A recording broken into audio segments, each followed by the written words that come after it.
YouTube, it's Brian Phillips. Look at this thing. This is the UH-1Y Venom from Goosky or Goosky or Goosky or whatever your name is. We don't care. All I know is this thing is awesome. It's very detailed. Looks like a scale model that you would have built as a kid out of plastic, and it flies. It's beautiful and it is awesome. Direct drive on the motors, both tail rotor and the main rotor, as well as beautiful rocket pods on the side. Doors do open. Regular, ordinary 3S batteries being used on this 1600 milliamp hour. This is not a GPS heli drone. It is going to give you flight stabilization, auto leveling, but you can turn it off. We've labeled all of our buttons. Throttle hold is off when it's coming from our right to left. I'm gonna start in normal mode. We're gonna slowly increase the speed, let it spool up. Once it gets to speed, I'm gonna take off. Beautiful, gorgeous, everything you could want. Looks like it's coming in for the troops, guys. Look at that, it's absolutely amazing looking. Now, does it fly itself? Not a GPS heli drone style flight, but yes, it does fly almost itself. And all I've got to say is there's just a little bit of trimming that I wish I could do on trimmers, but there are no trimmers, as you can see from this transmitter. Fortunately, you can make adjustments. The adjustments, though, are by using an application, okay? Which I'm not a big fan of. All I've got to say is the helicopter is so dang good. I'm gonna forgive a lot of imperfections because this thing looks and feels fantastic in the air. It tolerates some crazy wind. We've actually flown this one a couple of times. A little bit uncustomary for us to be flying our non-Maiden for our Maiden. All right, so here goes nothing, guys. I'm in the poser mode, also known as pose. And then there's manual and manual. I'm gonna go to idle up. So idle up 1 is in the middle. So if you're starting in the middle, just be careful. If your throttle cut is off, your throttle hold is actually over here on the right side. Pulled towards your belly, it's going to be on and protecting you, okay? So I'm gonna do a pass here. A little bit touchy on the throttle, right overhead. Oh, that was so sweet. And then turning it around. Absolutely gorgeous up against those trees. The fall trees in central Iowa here are just beautiful right now. So what I'm gonna do now is I'm gonna go to idle up 2. You can hear a marked difference. And check this out, guys, watch this. Up, down, up, down, up, down. That is incredible. It keeps up with all of it, okay? So now what I'm gonna do is I'm gonna go ahead and bring this up to a little bit altitude. And I'm gonna go into manual and do a flip. Okay, so here's a flip. There you go. So that's yours truly, Brian Phillips RC. We'll do another one here. Here we go, upside down, right side up, and then back to poser mode. Look at that, beautiful. And we can bring it down to planet Earth and idle up 2 because we can go up and down. See, up and down, which is really nice because that allows you to bring it to you and you're not necessarily always going to be waiting like in the normal mode. Actually bumped the ground, oops. Like in the normal mode, you would be slowing down the prop speed and not just the pitch, okay? So the thing looks fantastic. It does everything you want, and it's a beautiful size in 1/32 scale. And all I've got to say is the camera crew is getting a little bit ballsy with this one, but I think what I wanna do is go to idle up 1. It seems to be my most comfortable level. Okay. And let's do a little nature walk here. Brian Phillips RC loves nature walks. Now that you've seen that there's a manual mode, about one of the only things I don't like about this helicopter, and it's kind of a gripey thing, is if you're gonna have a big, gaudy, obnoxious light on the top, which actually doesn't bother me in normal operation, it only bothers me because it's so dang bright and awesome. I'm like, give us some nav lights too, because how sweet would that be? Yeah, that would be really cool. It'd be so sweet. So now what we're gonna do is we're gonna bring this over the water. We're gonna do a couple of short sorties. Watch out, I'm gonna go around this beautiful little tree. Oh man, that's so much fun. Guys, I love flying these helicopters. It's like a really fun thing for me because I would have killed to have something like this as a kid. But here it is now as an adult kid. I'm able to enjoy these things and just fly around this beautiful property that we have been fortunate enough to have, earn, and enjoy. It is just very awesome to be able to fly around this property with helicopters and airplanes alike, but with helicopters, camera crew, I'm gonna go in front of you here. Okay. I'll probably fly in and over myself, and then we'll go out to the dock for just a little bit. Okay. But one of my biggest things is I love having water here. And so obviously when you're coming into land next to the water for your water vacation, you have to have a helipad. So as you can see, we have a little helipad here. Why don't we go ahead and put down real quick. So I'm gonna go to normal mode, so the furthest away from me. And we're gonna let that prop slow down. And we're just gonna put down on this little helipad. There it is. And then we'll put throttle cut on. Beautiful helicopter, does everything you want and more. Do you happen to have a spare battery on you? I don't have a spare battery. Okay, so we didn't grab a battery. It's in the nose, super easy to pop off, grab it from the sides. We're gonna take back off in normal mode, poser mode, and 100% rates, by the way. You can also switch all the way up to 75. This is totally configurable, but you have to have the application on your smartphone. So I'm not gonna do that. I'm just gonna fly it. Here we go. Taking off again, let it spool up. Don't force it. You'll run into problems. Now up in the air. Now I'm gonna go to idle up for just a little bit better control authority. And as you can see, we're gonna fly down here right next to the water. Absolutely gorgeous. And look at that thing. So beautiful. You wanna get some lower shots there, camera crew? See, it's a little bit punchy for my taste, but all I've got to say is I love flying close to the water because I love looking at the water and the way that the water looks when that prop throws the air right into it. And then of course, all the cool leaves and different things that we see as we fly through and the wind that it creates. I think we should go down by the rocks. Is that okay? Okay. Okay, so I'm gonna go back to normal mode. Seemed to be a little bit more tame, like I said, for me. And remember, we flew from our first helipad. Now we're just gonna basically fly. Like I said, I like to nature walk these things, but just to remove the risk if we get a low battery, I'm gonna go like this, and we'll just fly right down the path, guys. Look at this. No problems. I'm not a very good heli pilot, just to be clear. If you didn't already know that, I barely get the job done. But as you can see, I'm flying between and amongst trees. It's not like I'm questionably doing this. And look at those reeds moving. That's not from the helicopter, from your friendly little baby pilot. It's actually from Mother Nature, the wind machine of all wind machines. And this thing is doing just fine. Just cruising along the beaches of wherever we're trying to simulate.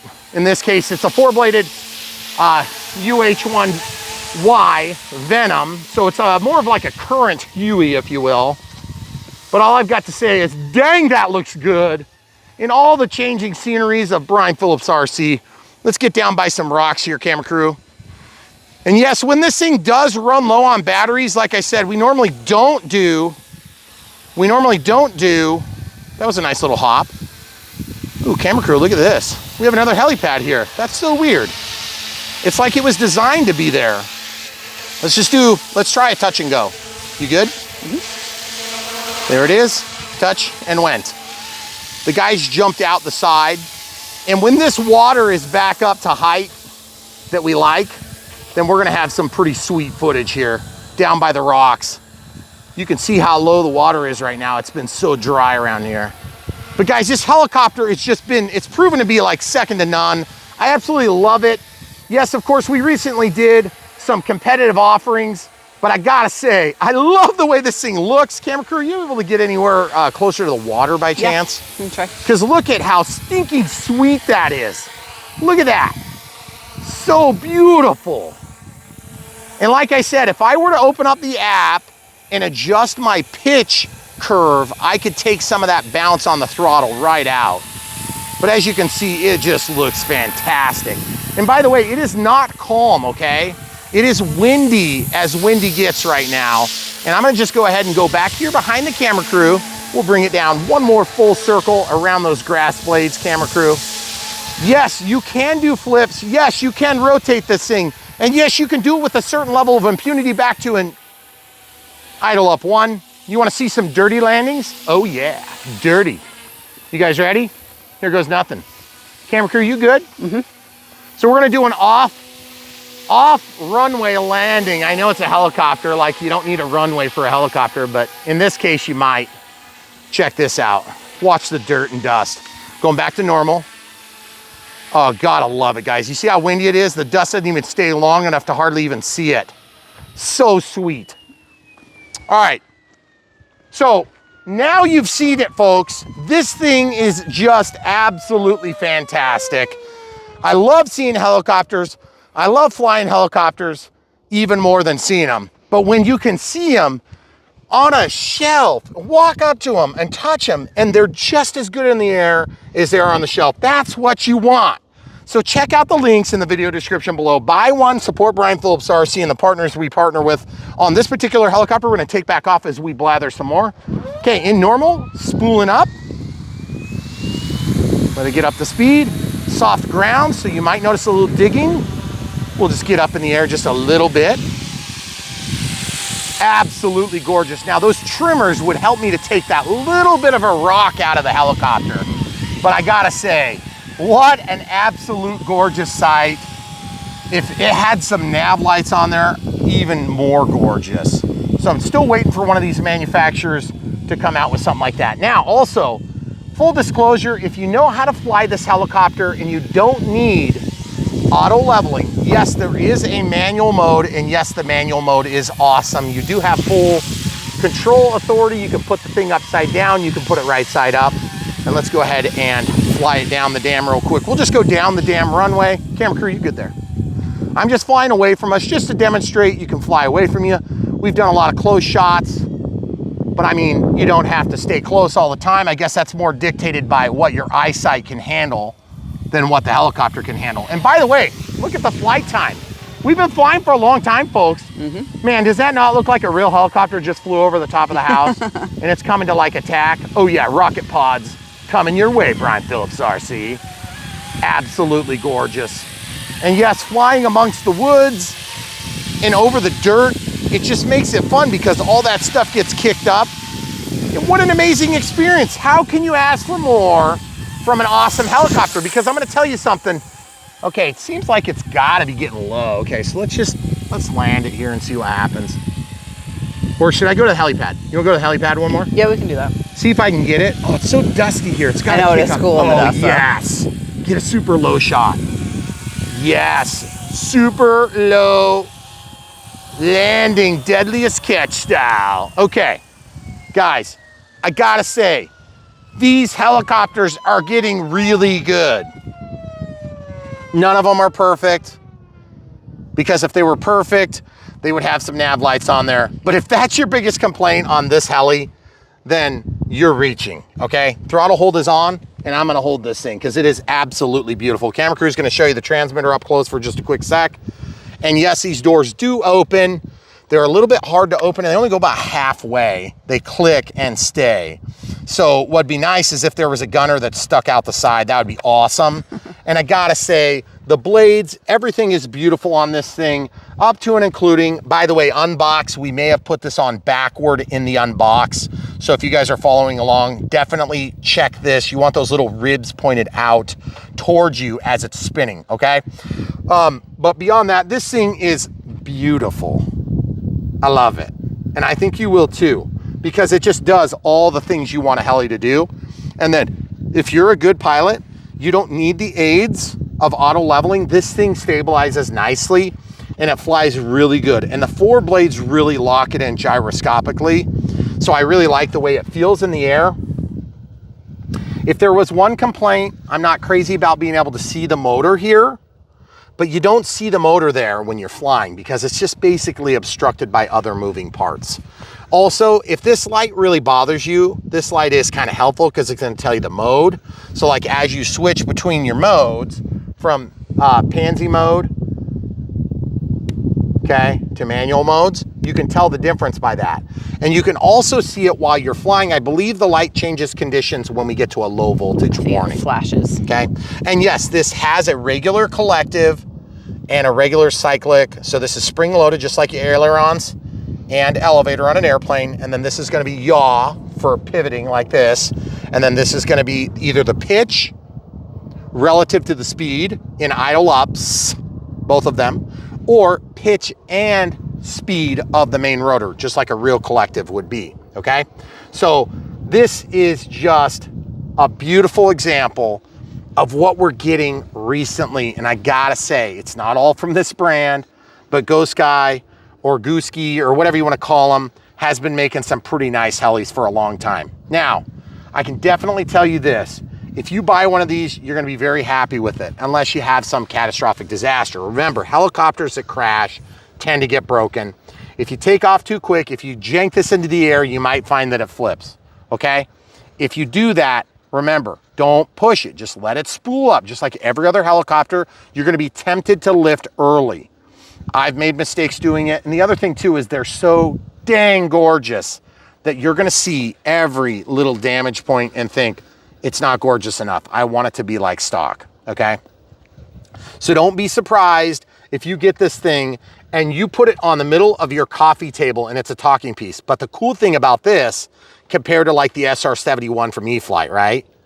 I'm probably not gonna fly that because it's like, oh, I'm scared to fly it. It does fly, it's cool, and it's definitely, I'm very glad to have it. But the thing is, this thing flies pretty good too. So it's a different type of environment. Now, do I want a 500 size of this? Yeah. Do I want a 700 size of this? Uh-huh. Do I want 1,000? Yeah. So if you guys don't know what that means that it would be much, much bigger, like 5 times, 6 times as big. Yeah. That'd be expensive though. That would be crazy to battery too. I know, it'd probably be 12S. But I'll tell you what, I don't need no stankin' 3D. If you guys want 3D, I'm not trying to beat you up. I know you heli aficionados are like, wow, look, you flipped it over, amazing. I can TikTok that thing, fine. Do it with your own heli. And I mean, you can sit there and you know, drive it sideways, upside down, and you can play with it. What is the Chinese, they call it, like those that want to play upside down, then you can do that. Sure. Now, I didn't see any button for like an initial like automatic upside down. We have literally got helicopters that you hit a button and they fly upside down with the standard controls. You literally can like stop flying and it will just stay there. That's nutty. Right. Okay? This doesn't have that. That's a pretty basic controller, to be honest. Except it's not. But because it comes with it comes with a special rechargeable battery. Yeah. Well, it's not really a special. It's like an 18.6 whatever. People that know about batteries know. Yeah. See, that thing. It comes with that thing. Yeah. Okay, so it's a single 3.7 volt. You can charge it on USB-C. And then there's also a headphone jack, which I believe is for like a trainer port.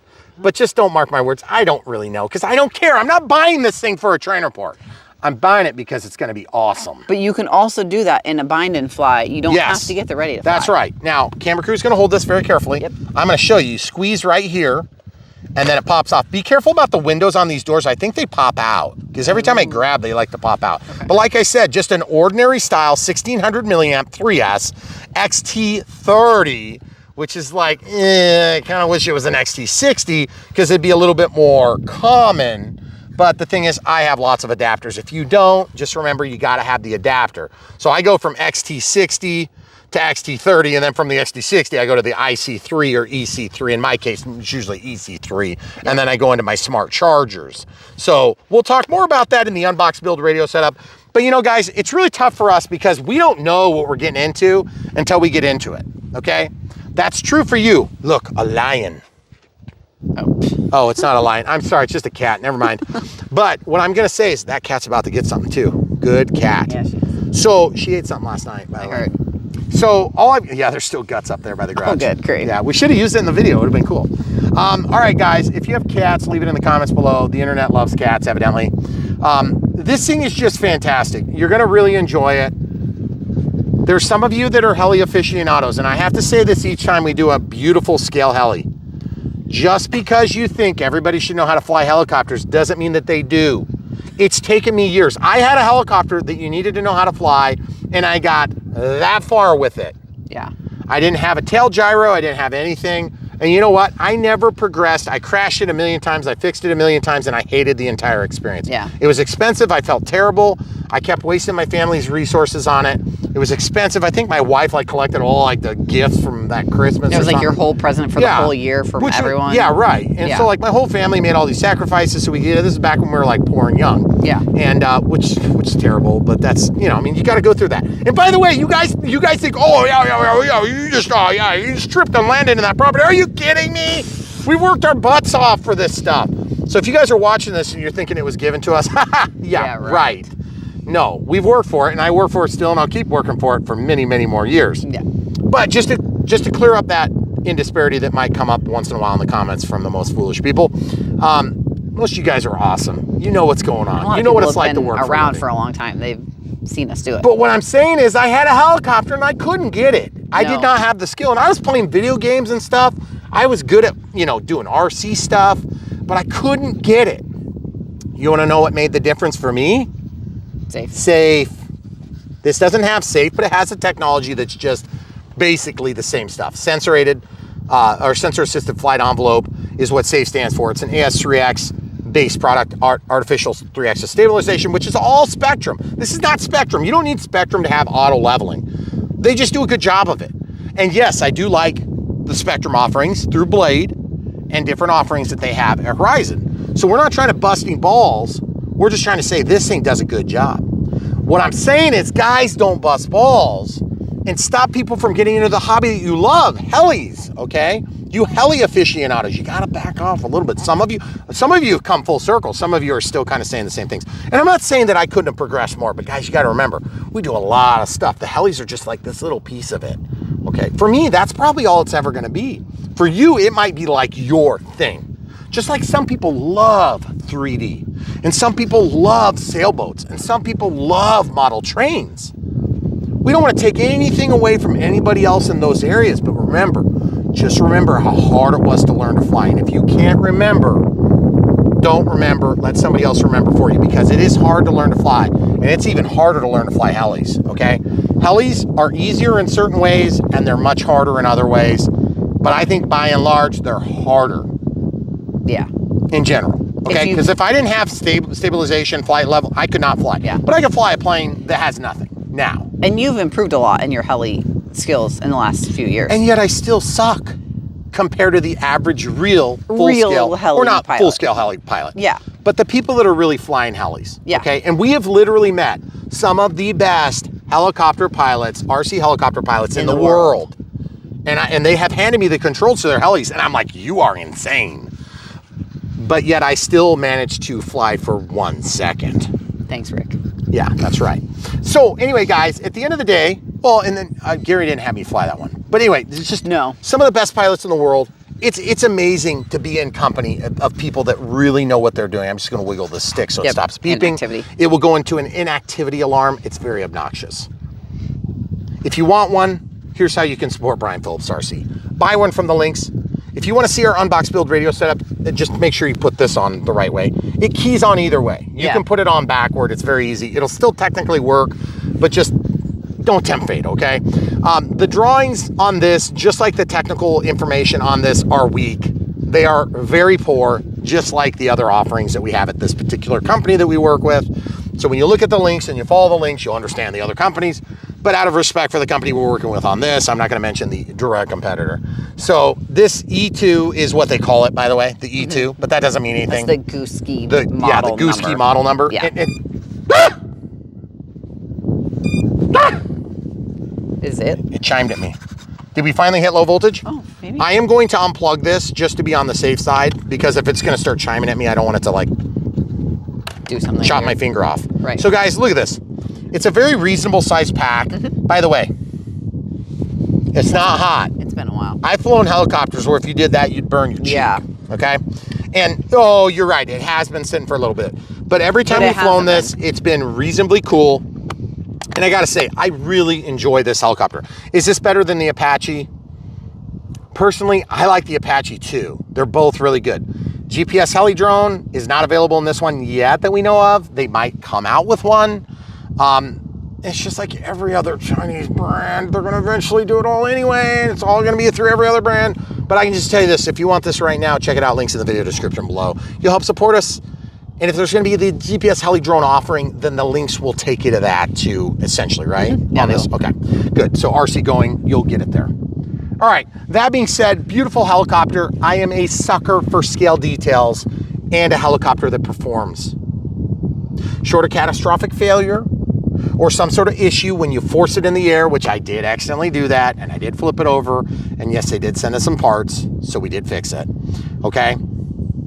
That was tall grass, I got lucky. Yeah. I broke one linkage here, and then I broke the collective servo arm, so I had to swap that out. That meant I had to go service mode on this, which meant I had to take about 20 screws out. It took me about 45, 50 minutes to take this half off and this half off. The thing went back together perfectly. I couldn't believe it. It's kind of embarrassing. I usually share these crashes, but we're just gonna leave that to your imagination on this one because this helicopter is awesome.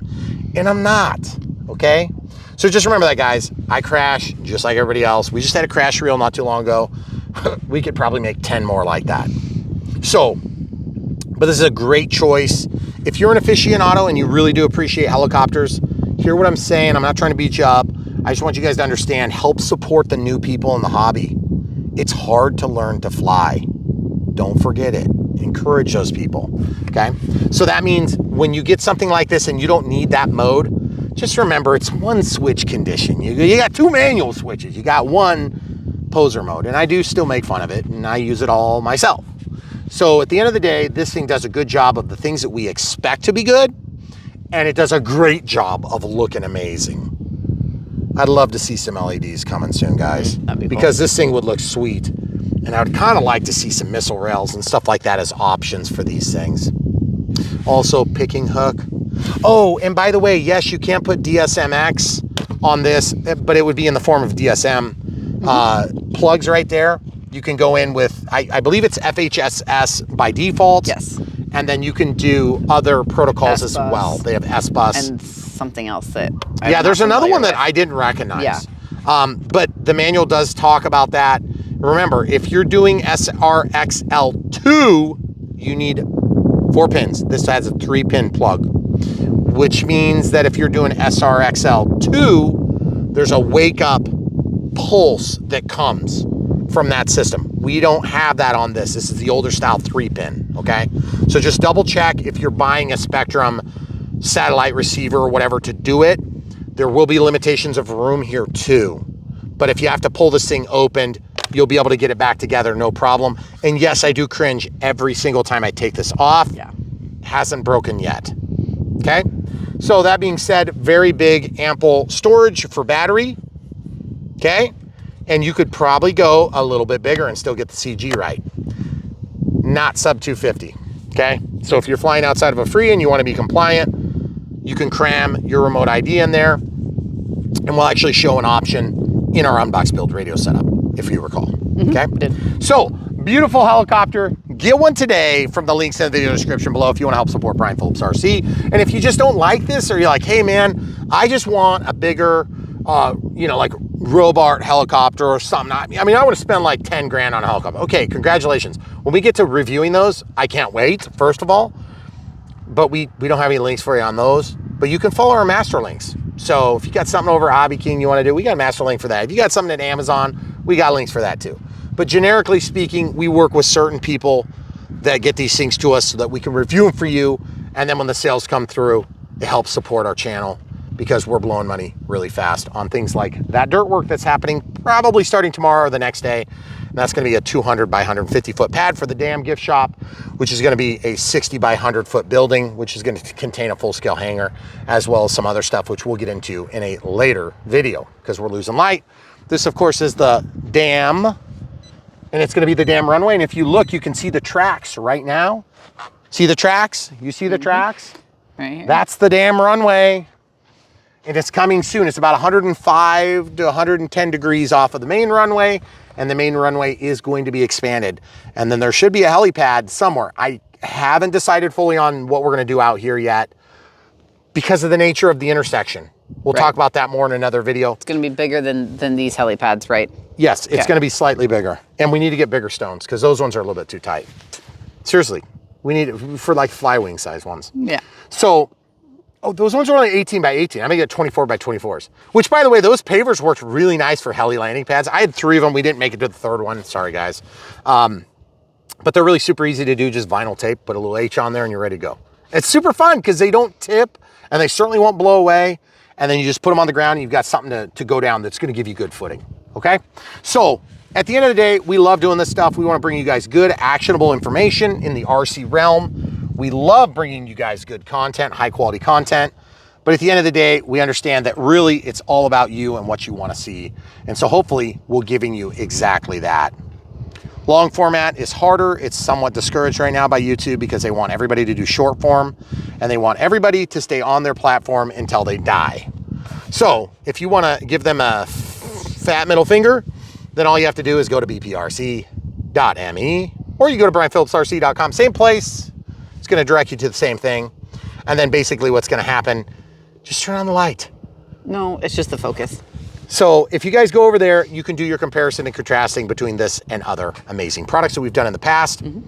Or if you want to support us in other ways and you just don't want to buy a helicopter or plane right now, quad, VTOL, leaf blower, weed whacker, hay baler, whatever it is, then all you need to do is look no further than Super Thanks, YouTube members for monthly, Patreon for monthly, and then PayPal for one-time donations. All of them are always accepted and encouraged. But at the end of the day, the best thing we feel you can do with your RC dollars is buy an airplane or a heli or a battery or a charger or a transmitter, whatever it is you really need right now.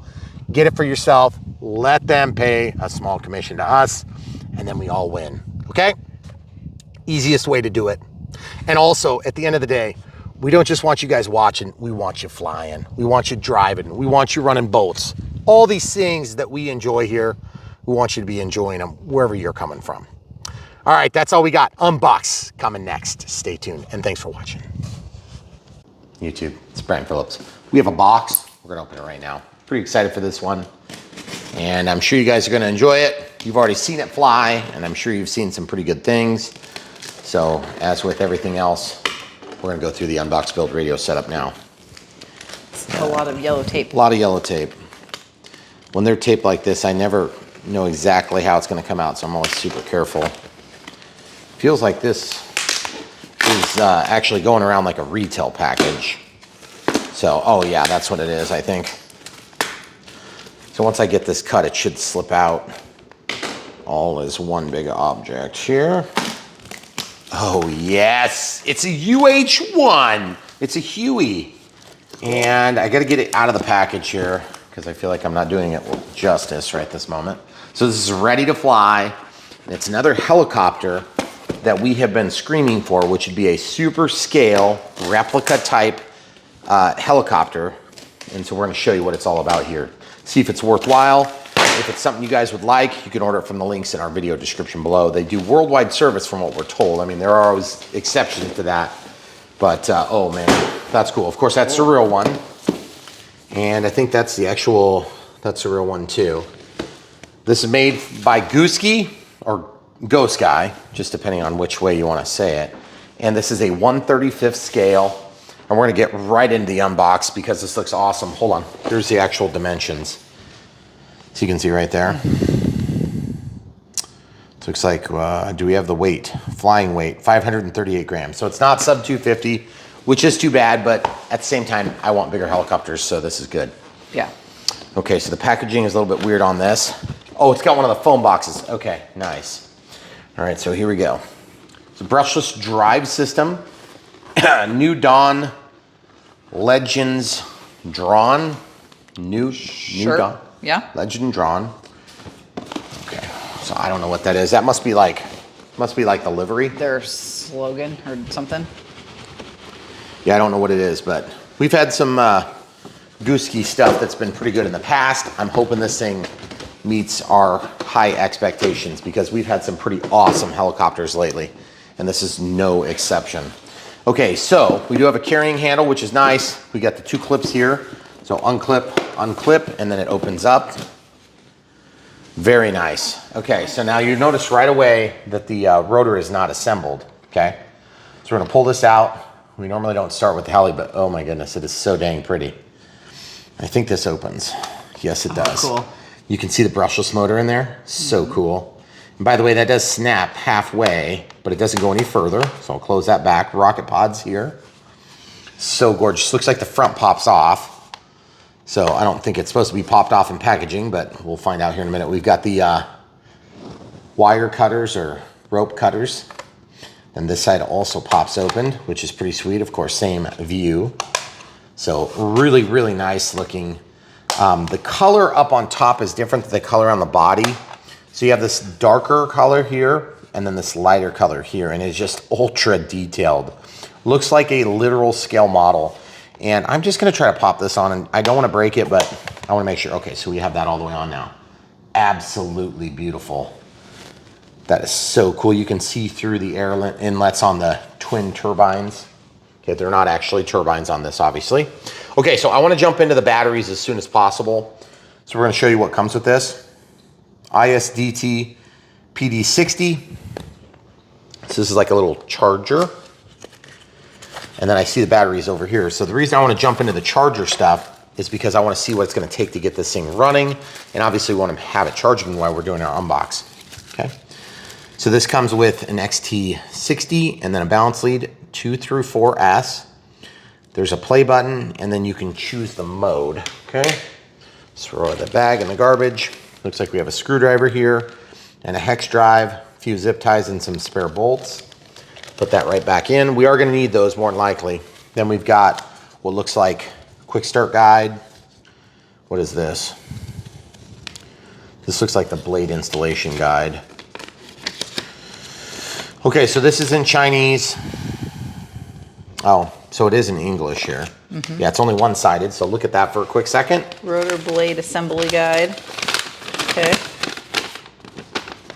And then this is a drawing that shows how to open and close. So you kind of like this. Like you squeeze right here. Pinch and then both it pulls sides, off. yeah. Wow, we get another battery in there. Oh, wow. Okay, so let's pull out the battery real quick. 1600 milliamp hour. Looks like a 3S. And so you can see right here, 30C pack. And it's got an XT30 on it, which is very unusual for that size. And it looks like our kit came with 3 of these batteries. Nice. So that's really nice. And by the way, when you buy these Helis, get as many batteries as you can because they're usually ultra cheap when you get them in the kit, and they're a little bit more expensive if you buy them off the web somewhere else. Okay. Also, it does come with an XT60 to XT30 adapter, which is really nice. Okay. And why is that nice? Because you need this in order to use the charger. Okay, so we're going to charge right there. And then we're going to bring this over. But where's the AC plug? I don't see it yet. It's not that, not there. Is it AC or is it USB-C? Oh, it is USB-C. So it wants 2 through 20 volts at 3 amps. Or does that say 5.20 volts at 3 amps? I don't know. Let's try it. I don't like this type of charger, full disclosure, and I'm going to show you why. Because you need a big, powerful USB port, which don't we have one we're supposed to be showing? So we'll pause and show that. All right, so normally we would use something like this, but I just want to talk about this. This is USB-A to USB-C, so that would be incorporated. It would work okay for this. USB-C, of course, is ambidextrous, so you can type it in, you can plug it in upside or downside. But then look at the voltage. This is 5 volts at 1 amp. It needs 5.2 at 2 amps is what it's calling for. So we had one of our partners wanted to send this thing to us so we could try it, and so we're going to try it right now. And it's supposed to be a 65 watt charger. 65 watts, and it looks like it goes C or A. So this thing is like taped down or something. Or glued or something. Glued? Yeah, it's got like a dab of glue maybe. Oh, there it goes. So this thing, we'll link to this. If you guys don't already have something like this, you might want to think about getting it. It's a really big, made by Ruco, 65 watt adapter. And then does it come with cables? It doesn't come with cables or anything, okay? So this thing is kind of monstrous. It's big. You can tell it's heavy, like it's like actually weighs a lot. And what this does is it has USB-A, you use USB-C and USB-C a second time. And does this fold or tip or anything? So it does collapse, which is nice. I can't tell if this is like a protective sleeve. Looks like. Yeah, it's a protective sleeve. So I want to take that off of there. I don't exactly understand why they have a protective sleeve on there, but I'm going to take it off right now. There we go. Okay, so there you have it. That's what that looks like. And one thing I've got to say is that is hefty. It's got some definite heft to it. So we'll plug it in there. Maybe we can use this in the future too. Yeah. And then we have this little short cable. Might not be quite long enough, but it's USB-A to USB-C. So you go C to C if you want. So that powers everything up. And as you can see, it lights up this. And so what you do to charge your batteries, give them a wide shot so they can see it all. You plug in your discharge lead and then your balance lead. And the negative is all the way to your left. Okay. So now once it's plugged in, you're going to see it brings up nickel metal hydride. I want to go to, how do you switch the mode? Why is it in that mode? Yeah, that's weird. It shouldn't be. Push and hold. There we go. Good job. So I want to charge at 6 amps. That'd be really fast. So I want to go 1. How about we go 2? If we go to 3, that would be about 2C. So 3200 would be and then it's charging. So it puts that little symbol on, okay? So now, real quick, before we do that, let's bring out the XBC battery checker rather. And let's just see what we got for power. So I'm just unplugging this. I'm gonna plug this in. Now I don't have any means of plugging this into that right now, but you can see we're at about 28% or 3.78 volts. So that's right at storage voltage levels that you would expect.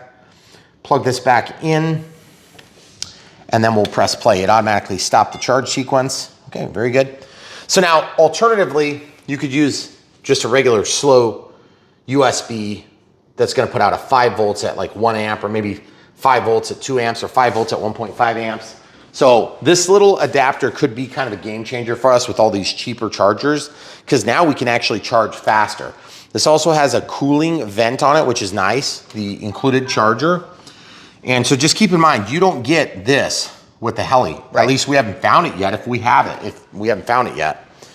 So what we're gonna do is we're just gonna recommend that new device. And then I built this cable, which is XT30, 30 and 30, to an EC3, which is compatible with the IC3s on a smart charger like this. Now, back in the day, I used to charge everything on balance boards that looked like this. And so you could do all sorts of different things with this. And if you have two batteries that are in like charge levels, you could actually charge them together in parallel, okay? So I think I might have one more adapter that would work, but I wanna charge all these batteries together, so we're gonna pause and find that. Okay, so we're just gonna show you on this one real quick. So we plug this into the balance lead, and then we go up to our smart charger and we can plug in this lead, okay? That's gonna show us our nominal voltage. You gotta go back so I can see, okay? And then you press play. This is 1300, so I'm gonna highlight that and I'm gonna change the value. I'm gonna change the value to 1.6, and then I'm gonna hit start. Sorry guys, it's really hard for us to do this together because she's standing, camera blocks my view, and she's trying to give you guys a great view. My apologies, it's hard to see. So this IC3 plug that's incorporated into the charger, we go to an EC3, which they're compatible, and then that comes out in parallel to 3 connections. Now, if you had a breakout board for that, you could actually go ahead and do them in parallel, but because the way the smart charger works, it'd be a better idea to just go ahead and charge them separately. But I could also go into this and set up a charge sequence where I go XT60 to IC3, and I could plug that in, or EC3. I could plug this balance charge in, and then I could actually run this to charge more than one pack at a time. If you don't know anything about balance charging, I would just say stay away from it for now, but we have videos from yesteryear that you can watch right now if you're wanting to learn about balance charging. But also, we'll let you know how this one works, because this is maybe a good solution. So also, real quick, while we're on the topic of items that you can purchase. Now, I'm not sure exactly what all we're gonna show on this, but this is another remote ID module. I know some of you guys hate remote ID, I hate it. You know, we make a very big effort to be in a FRIA when we fly so that we can be legal and fly without remote ID. But if you have to fly outside of remote ID, you don't wanna necessarily give up your hopes and dreams on a particular item, okay? Because a lot of these helis that we're doing, you know, sub 250 is not always the case. Sub 250 is not always the case. Right. But if you are sub 250, like this, then it's beautiful. It's very simple. There's another one in the back that's sub 250. But this is another remote ID broadcast module, okay? So the way this works is this a little bit different than the one we did for Spectrum in a lot of different ways. The first, most noticeable way is it's a lot cheaper, okay? Now, also, it is a standalone device, okay? So it comes in a package like this. It comes with some mounting pads. Then of course you can open this up and it's got even more mounting pads in here, it looks like. Yeah, there's another one, a little bit smaller. That one's got like a little zip tie thingy, except it's reusable. So you can put this on something, slide this through, and it works like a belt. And then of course it comes with a bunch of zip ties. And then this thing is the remote ID broadcast module. Now I'm gonna cover up my code there, but that's gonna have the ID number on it. And the way this works is you basically turn it on. You turn it on. Yep, and then it finds GPS and it can work. So that's as simple as that, and then you turn it off when you're done and it shuts off. That's one reason I really like this system, is that it's so dang simple. And yes, you can do all sorts of bells and whistles on it. And the way you run this thing is you don't have to have any special devices hooked up, USB-A to USB-C. And then you can charge this with your run-of-the-mill USB port, or you can use this big fancy dancy one. I'm just gonna show you this real quick. Plug this into the outlet, and then the sucker starts charging, okay? So very good. And in fact, we're gonna pause real quick. As you know, if you like to follow the rules, then there is a place on Know Before You Fly where you log in and you update your stupid $5 stupid thing that you need so that you can have your Know Before You Fly, license card.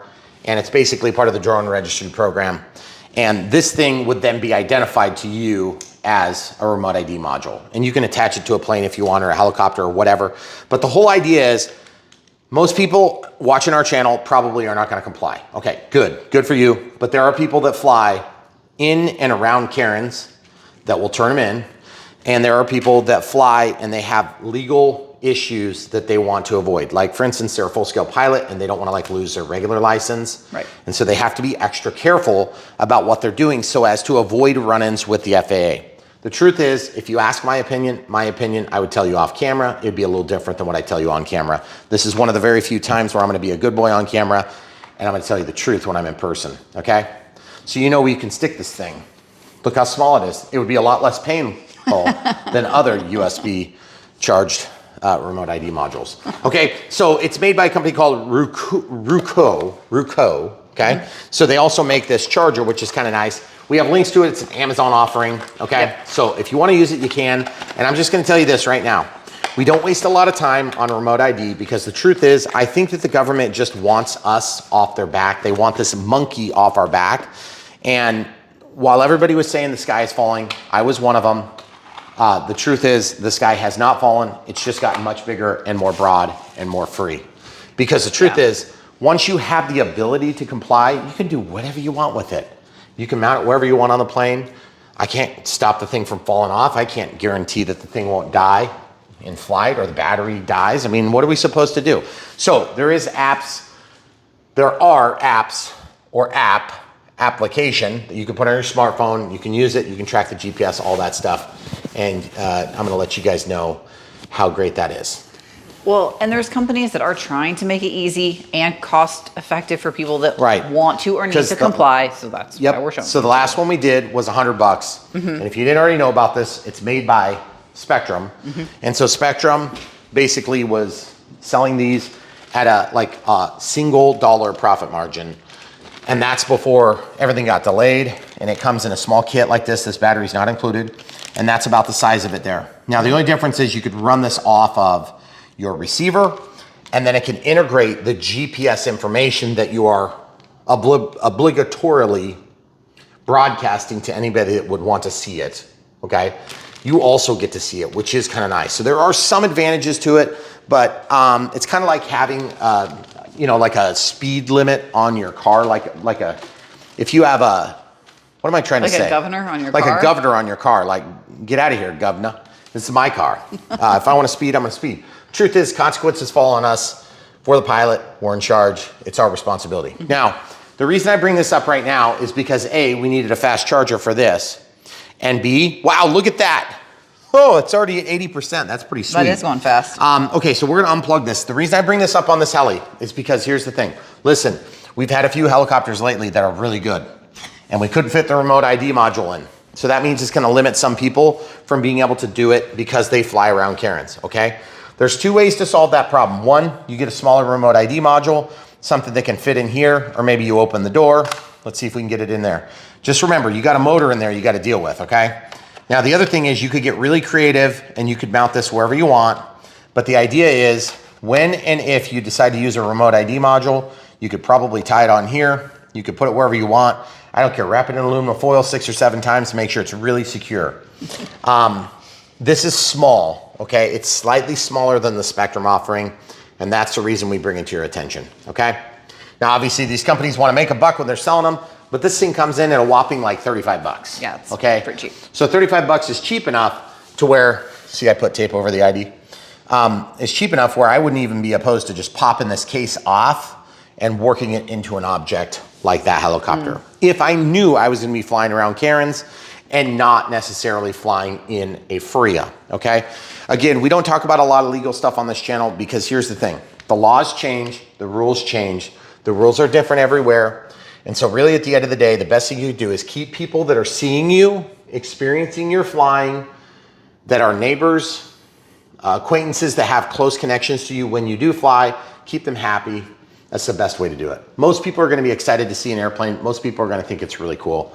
There's gonna be a very few and small minority of people that are very big-mouthed and very stupid. Those are the people that we need to, as a society, just say, okay, we heard you, leave. Why can't we do that? Instead, we vote them into elected office. Yeah. Okay, all right. Soapbox over, back to the helicopter. That's why we're here. Okay, so obviously we know now we take off the front pretty easy. It's kind of like soft here, so you can move it, but I definitely do not want to break this, okay? So now, I think it's very strange that I have to put this together, okay? I don't like having to put this stuff together, not on helicopters, because there's things that can be done wrong, and I like when things are done by the factory, okay? So that is a complaint, in case you guys didn't pick up on that. Has a transmitter, it's very basic. Got a little bit of light detent in the stick, which is nice. This is not spring loaded, okay? It does go up and down. This moves, it's a T8 transmitter. There's A, there's B. There's stuff, there's stuff, there's stuff. USB-C, and looks like a headphone jack. 2.4 gigahertz, 8 channel. This opens up, I don't know what the heck it's for. Looks like something can go there. And then this opens up and it's got a lithium battery in it. Nice. So this is made in China. Oh yeah, so it's a 2800 milliamp 1S. That's probably a lithium ion cell. So there is a speaker on here. So that's pretty incredible that we have a speaker now. A little bit of light, kind of like plasticky rubber here. Yeah, grippy kind of. It's not as grippy and it's in the wrong spot. This feels a little bit small in my hands, but I think it's gonna be okay. Now, S3, S4, so that's switch 4, switch 3. This is switch 2, and that's switch 1. You can tell because there's an arrow that points up. There's gonna be something probably that comes on when you do that. I'm assuming you press both of these buttons and it turns on. I don't know exactly. Where's the power button? Maybe you press A. Are those buttons? I don't think these are buttons. These are plugs that would receive buttons, but they're not being used on this particular transmitter. Okay, so we'll come back to that. Rotors, you do have to install them. They feel very nice. Holy cow.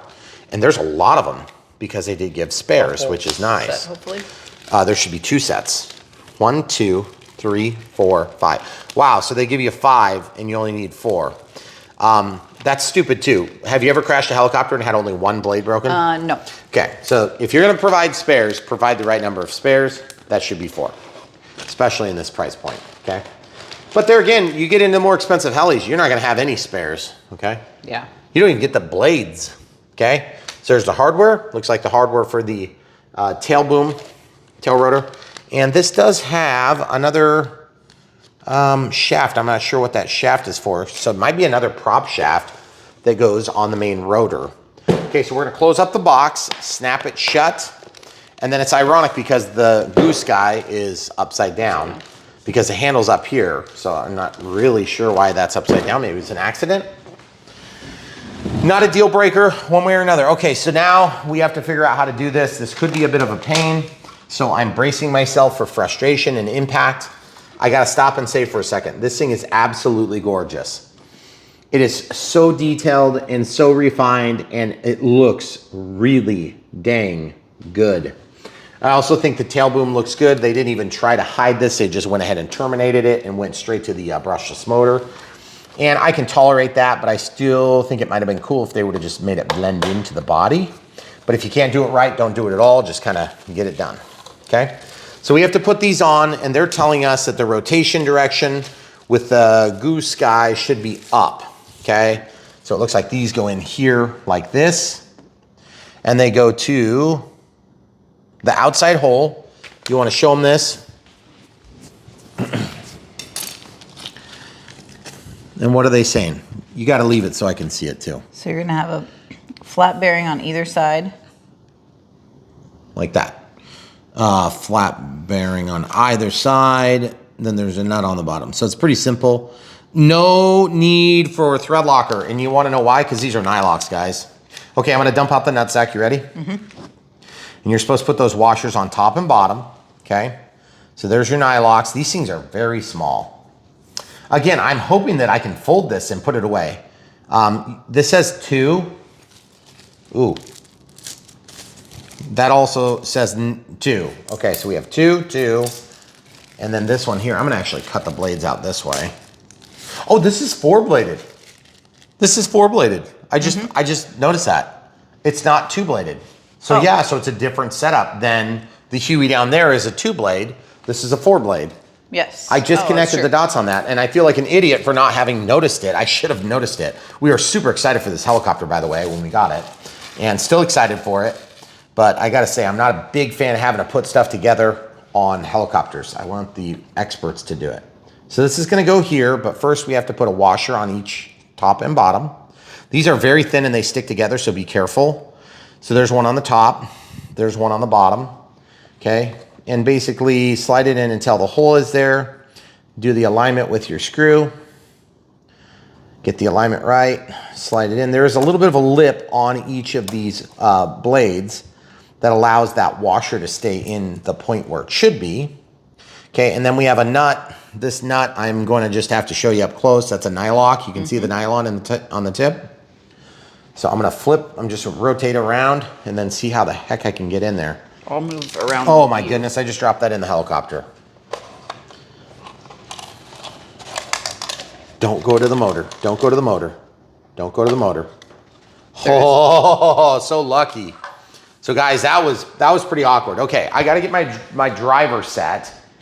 My driver set, and by the way, as I walk by, that's still at 80%. This one's at 85%. So for charging at 1.6 amps, you would think that this one would be done faster. But the truth is, my charger, the S2200 smart charger, is actually outpacing the smaller charger. But just to be clear, guys, that little USB adapter from Roku, or is it Ruco? Ruco is doing a good job. So excited to see what else we can do with that. In fact, we have a Spectrum charger that needed a huge power supply like that. Yeah, we just used one the other day that we needed. No, there's one that we have to review. We just have never done it because we didn't have one of those. Oh. Okay, so I've got the second one ready to go. And these screws are pesky and small. And you're not going to put the nut in that first one yet? I'm not. I'm just going to do this one because I have it in my hand already. Okay, so it's all the way through. I have to rock it. And then what I want to do is I want to see if my 4mm drive is going to be the right size. And it might be. If that's 4mm drive is correct, I'll be very happy because there's like not a great way of getting in there to put this nut on, guys. That is really annoying. Okay, see how I'm doing it at an angle? I'm getting incredibly lucky. Once I get it started, then I should be able to push this up. And with a 1.5mm drive, yep, I can turn this. Now, full disclosure, I do have a provided tool, and no, I'm not using it. Now, I've torqued this down tight to show you how not to do it. Then I back it off, 1/2, or excuse me, 1/4, 1/2, 3/4, and then that's loose. And then I'm gonna do half of that again. That's too tight. There's about 1/8 of a turn. I need a little bit less. Okay, another 1/8. Nope. There we go. Okay, so now it'll move out of the way easily, okay?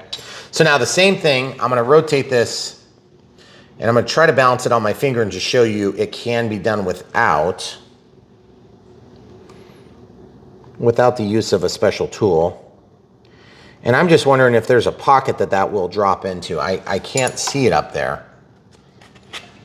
because it's at a bad angle. Okay, so I'm gonna try to get this one turning. Oh yeah, there it is. Come on. Kind of squishing it up there now. Yeah, yep, there it is. It's through. Backed it off. I want these to move about the same amount, same freedom level. That's pretty even, pretty even. Now I want to flip this over and show you what I'm talking about. There's 2 flats that are machined into that plastic. I'm going to show you one without any machine components in it. See this one? You can see the flats there, right? Mm-hmm. So they grab the sides of the nut, okay? What do you mean? Like, can you see it? Yeah, I can Could you see it on camera? Yeah. Okay, good. All right, so we're just gonna keep with the washers. Guys, we do this start to finish because a lot of you might have questions.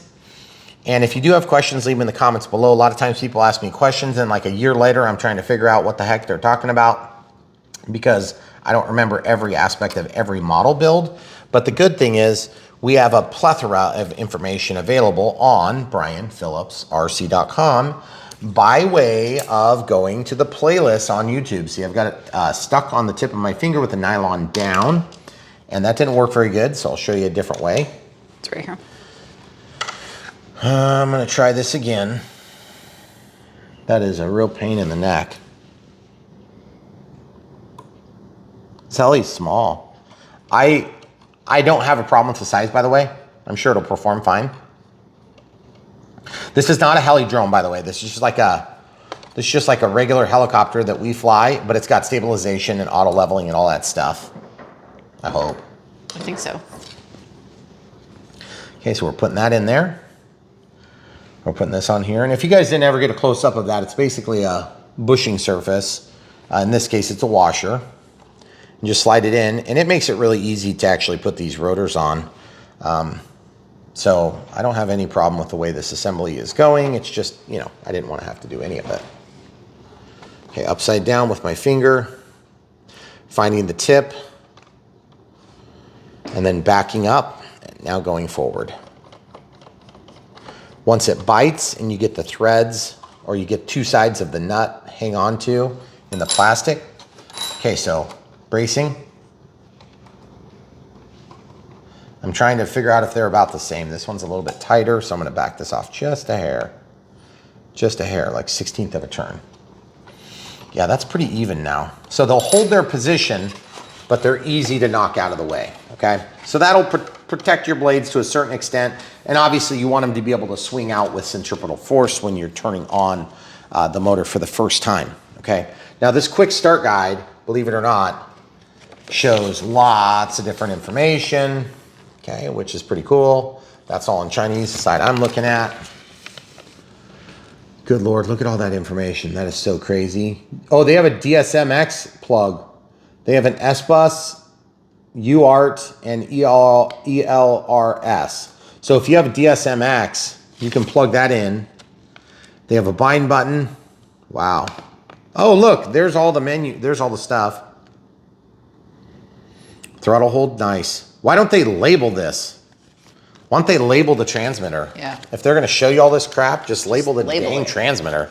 Okay, so we're going to actually label our transmitter too, just to be clear. Okay, check my drawing. Does that look right so far? I'm going to go to the tail next. So far, so good. Okay, so the tail is going to be pretty simple too. Might have been easier to do the tail first, but I was just trying to get something done.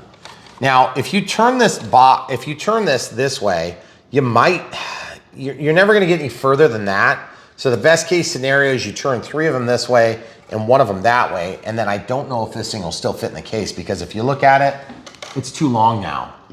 But you might be able to just take 1 blade off for storage, okay?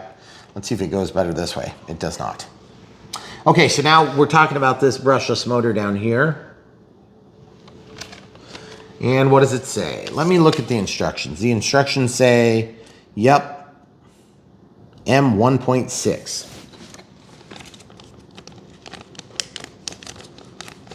Okay, so this has a 4-bladed prop, which is beautiful. Okay, looks really nice. Definitely designed for a helicopter, not for like an airplane. And then you've got to pop out all these individual really tiny parts, but they put them in a bag for you, which is nice. I always like it when manufacturers separate the nuts and the bolts so we don't have to search for them. Okay, so let's see what size this is. It looks like a 1.5. Yeah, 1.5 millimeters, as you can see here. Then this thingy is going to go into it. Okay, just like that. And then this is going to key on to the motor in a certain position. So I'm going to now spin the motor and see if I feel a key point, which I don't. So I'm just going to torque this on here. I'm going to hold the motor and assembly together. Okay, very good. So now that's on. and it looks like the tail rest is actually going to be effective.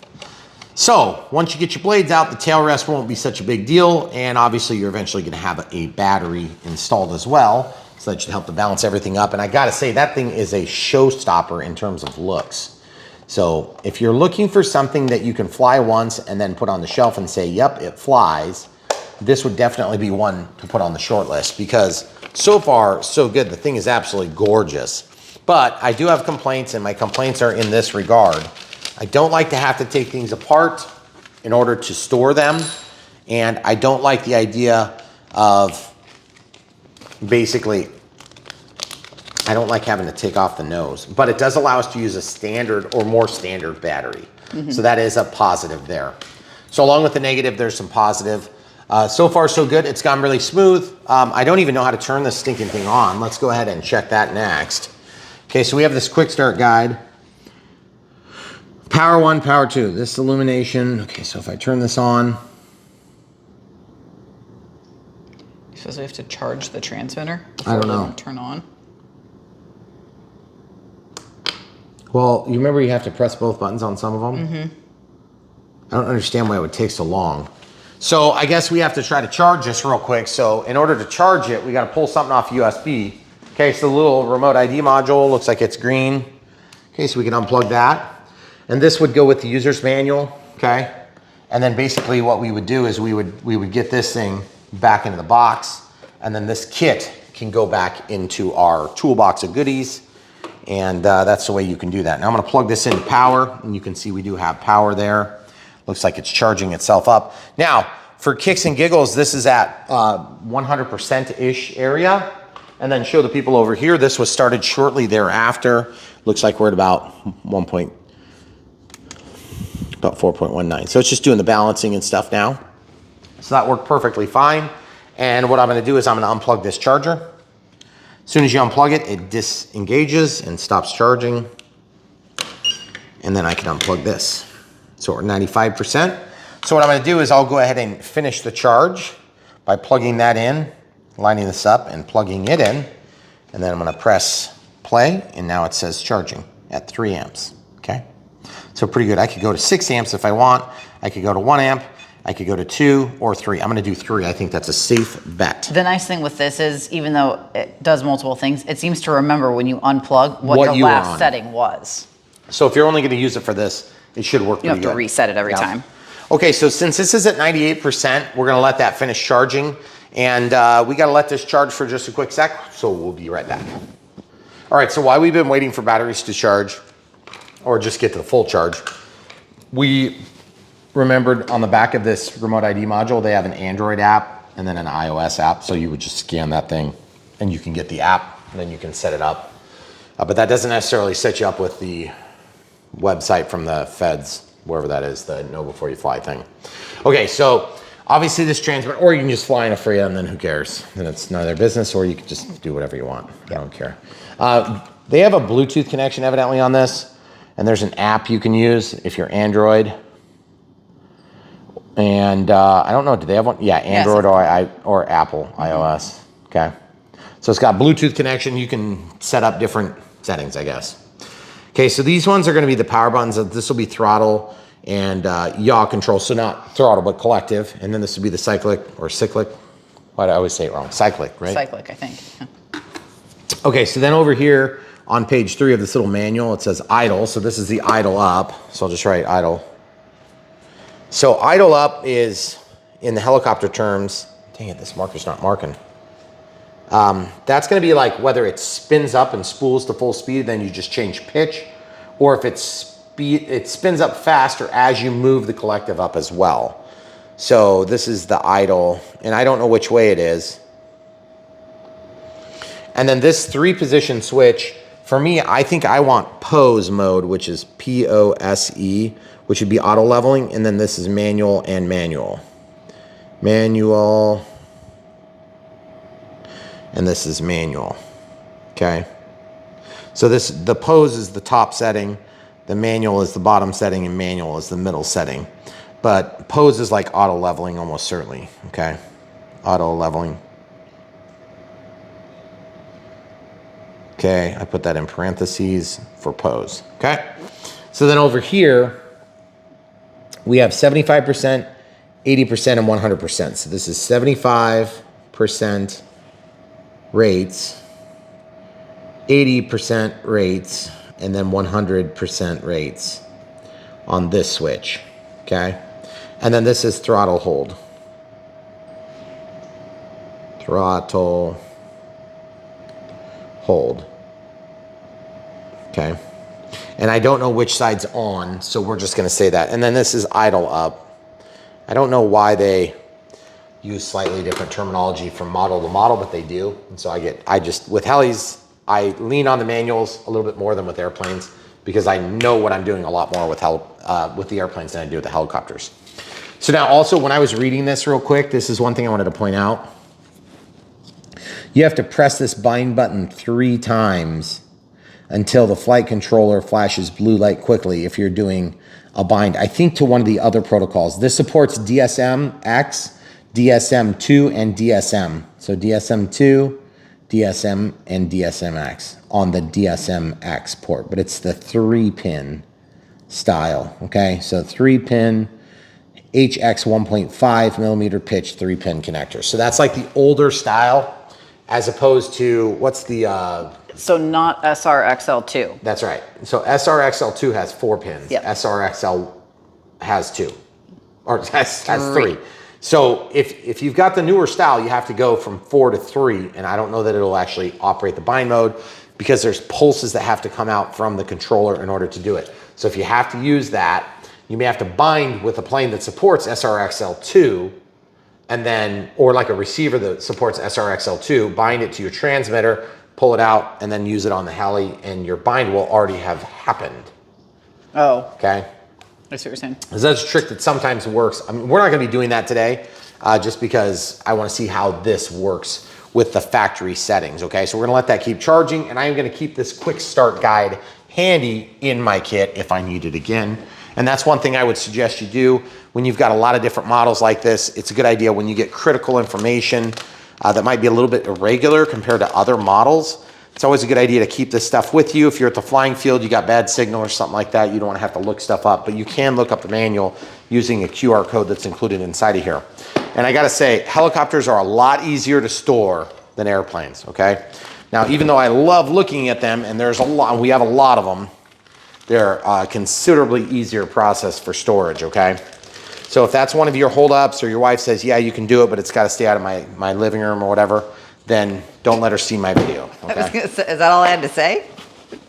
So, and it is a little annoying that this is upside down because, you know, you don't want to store it upside down. You want to store it right side up so that when you go to open it, it doesn't fall out. I think the thought was when it's like sitting on the table and the handle is towards you, it's right, but all the rest of the time it's like basically upside down. Yeah, that's what I'm thinking too. So as we look at chargers, we can see that this one is the only one that's 100%. And then this one over here, we've had running for quite some time on this bigger charger. So I'm gonna go ahead and unplug it. It did change to a green. Oh, it's got a check mark. So this one's done. Now. So it may have been done for a little bit. My apologies if I'm misrepresenting the facts, but the truth is that was kind of a longer charge cycle. But yeah, that's good enough. So it's saying 99%.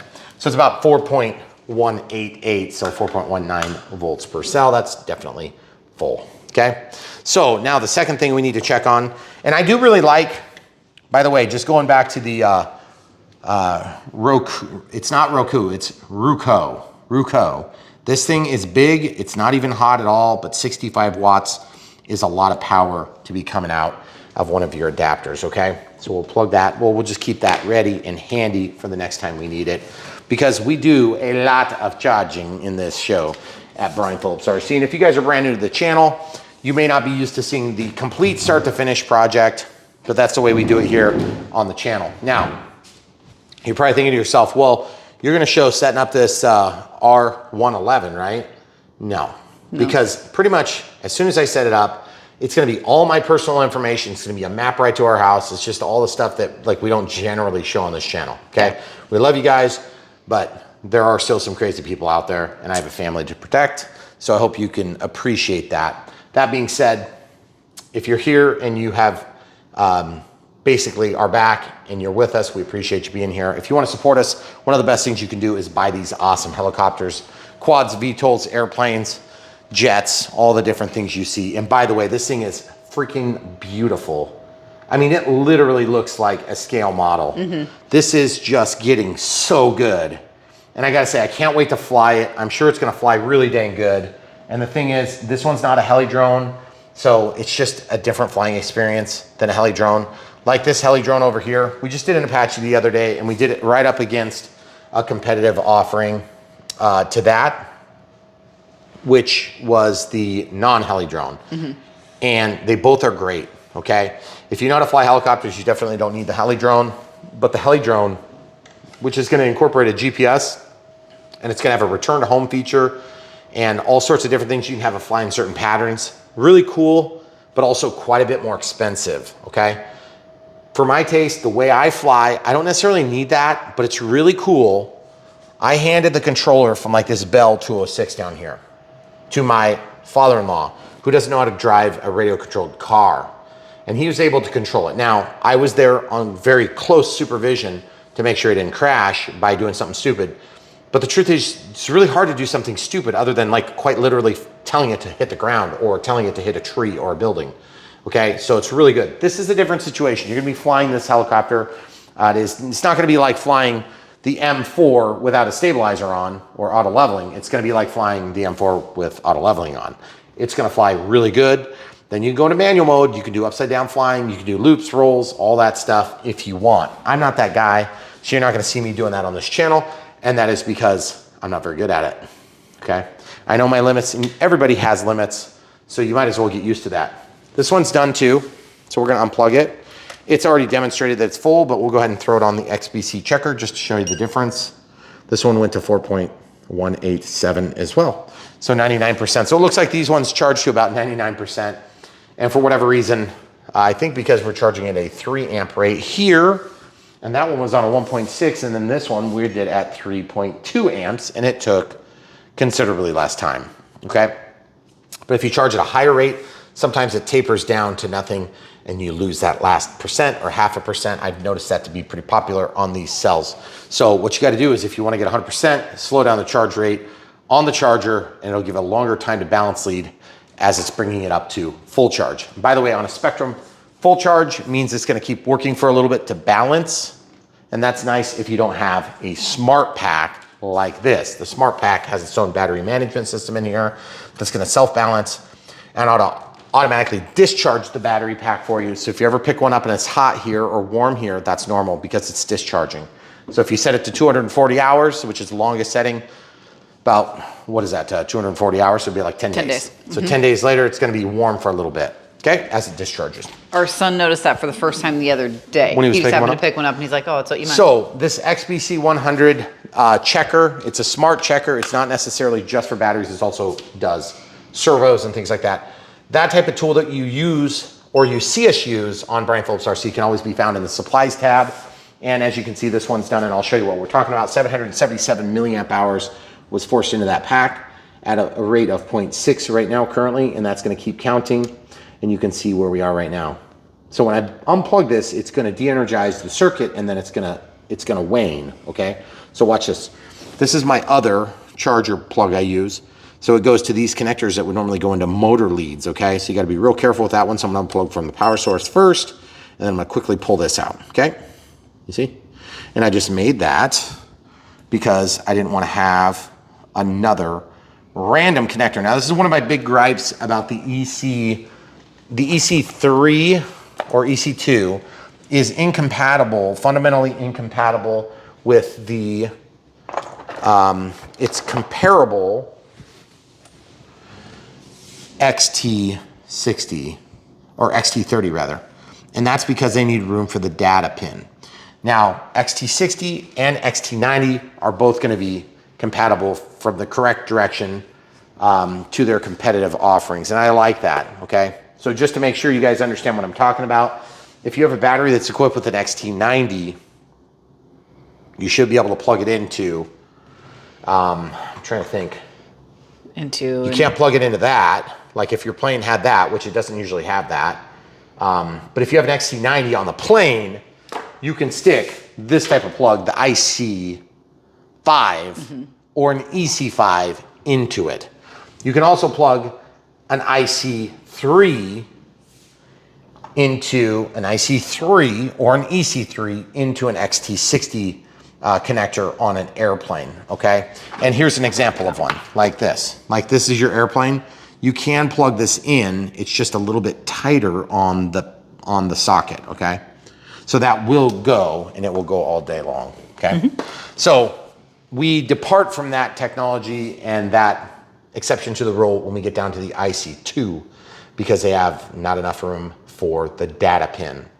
And so it's a little bit annoying. That's part of the reason why I built this adapter. When I built this adapter, it was because I didn't have any XT30s, and now I have XT30s, male and female kits. And that's one of the things you guys will do as you get embedded into this hobby deeper and deeper, is you'll start to have adapters that you can purchase, and you'll build lots of different ends on different helis, airplanes, VTOLs, quads, whatever it happens to be. But for me, it's mostly about charging and having a bunch of variety of plugs, okay? Seems like I have a lot, but to be honest with you, I sometimes have the bare minimum to get the job done, like one item. Yeah. And then I have a lot of the redundant stuff that I use in planes for a while. Now, this thing's still charging. I have no idea how long it's gonna charge for, and I don't really care to charge it any longer, but I am curious just to see if it blows up when we go into the higher power port. I doubt it will. Looks like it's gonna do the same thing as doing before, okay? So many times when people think of USB, they think it's a universal serial bus, so it's gonna be the same thing. No, there's a big difference in the power output on these little adapters. And also if you get like cover plates that have USB ports in them and you install them to your house as a permanent fixture, first of all, I wouldn't do that. Second of all, even though it's easy to do and it's kind of convenient here and there, the big thing is all that stuff wears out, all that stuff changes. Next thing you know, you're using USB-C on everything, and then that becomes an invalidated, thing on your wall you have to replace. But just remember, the amount of power that's being pushed out depends on the voltage and the current, okay? So if the current goes up and the voltage goes down, then you have the same wattage, you have the same amount of power. Watts is a measurement of power, okay? So if you go from 65 watts down to like 15 watts, that's a big difference. But it doesn't mean it charges any faster, because these battery management circuits will demand what they demand, and then anything beyond that will just be wasted. It's not like you're actually producing the power if you don't have a load to demand of it, if that makes sense. All right, so I'm gonna unplug this now because we haven't even turned it on yet. It is a little bit weird to me. I'm not sure exactly how this works, but I'm assuming you press this and you press this and it turns on. But as you can see, it's not turning on. So if I press this, nothing happens. If I press them together, I don't know what I'm doing wrong. Is the battery in the back like not plugged in for shipping purposes or something like that? No, the battery is definitely plugged in. Okay. Yeah, it's definitely plugged in. So I'm not sure what the deal is. I can pull this out right now. As you can see, it's definitely in there the right way. Okay. And you could see that it was trying to charge, but I just don't know what the deal is, if there's something else we're supposed to be doing. Or maybe we plug in the helicopter first, which would be unusual, and I don't like that if that's the case. But I think what we're gonna do is we're gonna try this safely, and the safest thing to do would be to not have the prop on. Okay, so we're gonna keep that battery since it's charged. Okay. We'll just pull this off right here. It could be that it doesn't work until you plug it in. Okay, so we're gonna slide this battery into the hole and just see how it works. We'll do this together for the first time. Oh, good lordy, Lord. That is a tight fit. Better hope it doesn't. Okay, so now listen, look. I'm gonna hold this because I don't trust it until I trust it, And right now I could just hold it until the battery dies or unplug it. Okay, so this goes like that. So I'm pressing and holding the power button, and you see the weird colors up top? That's gonna go to red when it's ready. Okay, so I'm gonna de-energize this. I gotta figure out why this isn't turning on, and we'll come right back. Okay, so I was trying this to turn it on different combinations, and then I realized, what the heck? I went in to test the voltage. I was like, I wanna see it's at 3.8. And I'm like, why am I getting no voltage? Because there is a freaking shipping cover on this battery, guys. I feel like such an idiot. But at the same time, when do we ever see that? Yeah. Like that is, and I was sitting there trying to charge it, and it wasn't doing anything. As far as I'm concerned. Yep. Okay. So once you press and hold it for a second, it comes on. Okay, so I'm gonna press and hold it for a second and then shut it off. There's a beep, it's very easy to tell. And now it's gonna go into a charging sequence for a second while you put stuff away and clean up. All right, so now what we're gonna do is we're gonna get this thing plugged in. We have the transmitter on, you can see from the lights, and it also beeps, okay? So we're gonna know there's throttle hold. I don't know which side hold is in. It doesn't say anything, and it doesn't indicate at all on the computerized screen, and idle up, it doesn't say either, which is a bad combination because I wanna know the throttle cut's engaged, and there's no real good way to tell on this, okay? So what I'm gonna do is I'm gonna have my stick all the way down. If I'm in idle up, I'm gonna hold it, okay? Until I know. So that's the plug. Okay, I'm just gonna let it sit here for just a second. And you're looking at that light there, it's arming, okay? And I have a good hold of this right now, so if it were to start spinning, it'd be a bummer. Yep, I'm leaning forward, leaning backward, leaning to the right, leaning to the left, giving yaw, nothing happens, that's good. And then idle up, I'm just gonna flip it and see if it starts. Okay, so there, it started changing. I've never armed it and it started changing again. So idle up, that would make sense because it put the pitch down because my stick is down, okay? So this should only go up when I move the stick. And right now I move the stick all the way up, I move the stick all the way down. There must be an arming procedure to arm it. So I have throttle hold on right here, see? Now when I turn this off, it might start spinning. So I'm gonna protect it by holding it against my body. Okay, it didn't start spinning, so that's kind of nice. So let's see if it starts spinning now. Yep, it did. Now throttle holds on, and I moved it up and down. So, perfect. That's protecting us. We know how it works now. And it's definitely auto leveling, which is pretty sweet. And I'm just gonna see if that little Ruco thing will fit in here. And I think it might or might not. Okay, so if you guys really need a remote ID, it did fit. It's right in there, okay? So what I'm gonna do is, we'll go ahead and show you guys a flight. You'll see how you like it, and when you wanna buy one, follow the links in the video description below. Now, I realize there are certain gaps in my knowledge base with helicopters, but we do our very best on Brian Phillips RC to bring you an actual start to finish process. Now, there's applications you can get to hook to this with Bluetooth. If you wanna do any of that crap, you can do it, that's fine, but you don't have to do it to fly the heli, and I think the vast majority of us are not gonna wanna jump into some Bluetooth menu and make adjustments, okay? But that's one thing I'm gonna say is this transmitter, there's no excuse for not having this stuff labeled. There's no excuse for throttle hold not being labeled. That should be labeled. It should say on, it should say off. It should be clear as day, okay? Because that's a big safety feature. And really there's two safety issues we need to watch out for. Helicopters may be a little bit more dangerous than planes because the spinning parts, they're really fast. LiPos, keep these things charging in your close proximity where you can see and hear what's going on in case there's a problem. The blades, you don't want to get cut, okay? So be careful, know how the transmitter works, do the testing, keep the thing under control until you know for sure. And then also, if you want to follow whatever stupid rule they come up with next, this is pretty cheap, it's like $35 investment. Even if you're not using it, keep it in the tool bag. That's what I would suggest. And that was what we suggested still suggest for the remote ID, the Sky module from Spectrum. So either way, we're not trying to tell you what to do, we're just trying to give you guys options, and we'll leave links to this, and actually we'll leave links to the Sky module as well if you're curious. But the cool thing is, now that you know this thing is definitely not sub 250, and I'm just gonna show you right now, because some people are gonna question whether or not this is sub 250. Well, just because the manual says it doesn't mean it's true. We know that from almost every Chinese product we've ever reviewed. So let's go ahead and put the scale on, and we're gonna go ahead and very carefully pick this up. It's in ounces, so I'm gonna flip it to grams. And that's all up weight is 550 right now with the remote ID module from Ruco. So we're gonna go ahead and fly it with that module inside of here and show you that it can be done and it's easy enough to be compliant, even though it's ridiculous that we should be. So hopefully we've answered all your questions and maybe gave you a couple of good ideas on different little morsels that you can employ in your RC experience. Now, if you do have questions, leave in the comments below. We always ask at the end of these videos and sometimes a few times throughout the video, if you want to support Brian Phillips RC and all the interesting things we do RC, look no further than the links in the video description below. If you can't find the answer to your question you're looking for and we haven't replied to your comment, there's a plethora of other people that are going to jump in and chime in and help answer questions too. So thanks to you, our core audience, our principal audience that's here a lot, trying to help others, okay? You can head over to brianphillipsrc.com or you can type BP, like Brian Phillips, rc.me. That's our short link. This is going to take you to our website as well. And then over there, you can go to sort by type, and you can sort by helicopters, you know, twins. I don't know if you have twins, general aviation, warbirds. We're trying to do more different categories to help categorize things so that people know what they're looking for quicker.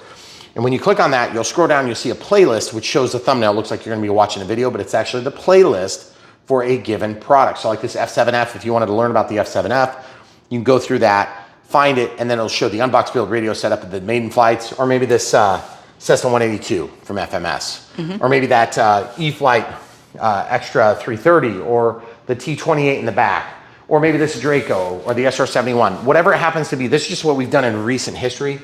And there's literally hundreds and hundreds and hundreds and hundreds more than what you're seeing there. And so if you're struggling to find the answer to your question and you want to know if this is the right product before you make the decision to buy, first of all, you can click the link, see how much you're wanting for it, see if it's going to ship to your country, and you can figure out if the budget meets your demands. You can also add and remove batteries, and sometimes there's multiple liveries, like the Huey down here. You can get that in a new style that looks a little bit more like this, except it's white and it doesn't have the missiles, which, by the way, in my opinion, is a big mess. Big miss. I think they should be offering that because it looks sweet like this. And also, four-bladed. They do offer a four-bladed on that Bell 206 too, which is pretty cool. That's an upgrade you have to purchase separately. And it'd be really cool because instead of being a Bell 206, I think it's like a 407 or something like that. So I wish I knew my bells a little bit better, but at the end of the day, we're learning a little bit every day. And that's what we're gonna try to do, is share as much of that information as we can on Brian Phillips RC. We wanna get you guys up to speed, out of the chair and into the air, off the fence, and into this RC experience, okay? So we hope we've done that, struck a chord with you. I'm gonna move my stick because it went into a bypass, like an idle warning. If you still have questions, leave them in the comments below. We're here to help, okay? So, like I said, PayPal, one-time donations. Patreon, monthly support. YouTube, super thanks, one-time donations. And YouTube members. We appreciate the membership. It really does help to have ordinary income for the efforts that we're doing on this channel. But the best way to support us is to support the companies that work with us, like RC Going and all these other competitive brands. So when you follow those links, they'll know that we sent you there, and then they'll reward us with small commissions, okay? Remember, you're not getting rich on selling one of these things, okay? We're not getting rich on selling 100, but the truth is every little bit helps. And if you guys want to help us financially, but you don't have the cash to give us money, we totally get it. We don't want to talk people out of that. What we're saying is we want you the hobby. And the way you can get it back to us is just basically follow the links. It costs you nothing. You can still get your rewards and RC bucks and things like that, depending on what programs you're in. All that needs to happen is you follow the link, and then they'll know that we sent you there, okay? All right, that's all we got for you today. So the Goosky, what do they call this thing? The E2, 1/35th scale. It's a UH-1Y Venom, and it is absolutely beautiful. Can't wait to fly it for you. We got ours with 3 of these batteries, the charger. You do have to provide your own USB adapter, whether that's coming from a laptop or for something in your car or truck. But at the end of the day, you have to put the power to the charger, and the charger will charge your balance lead and discharge lead. Okay, so it's actually a pretty quick charger, and it's pretty easy to use. So I have no problems with that. It's ISDT. So that's a reputable brand too. Yeah, ISDT. ISDT. Probably one of PD60. the better. It's one of the better, more reputable chargers we've got. Yeah, it's kind of like the generic. You can get a lot of the Spectrum stuff. You can get it in similar components in the ISDT line. Okay. All right. So that's all we've got for you today. Awesome Heli. Hopefully we helped you get yours in the air. Come back for more.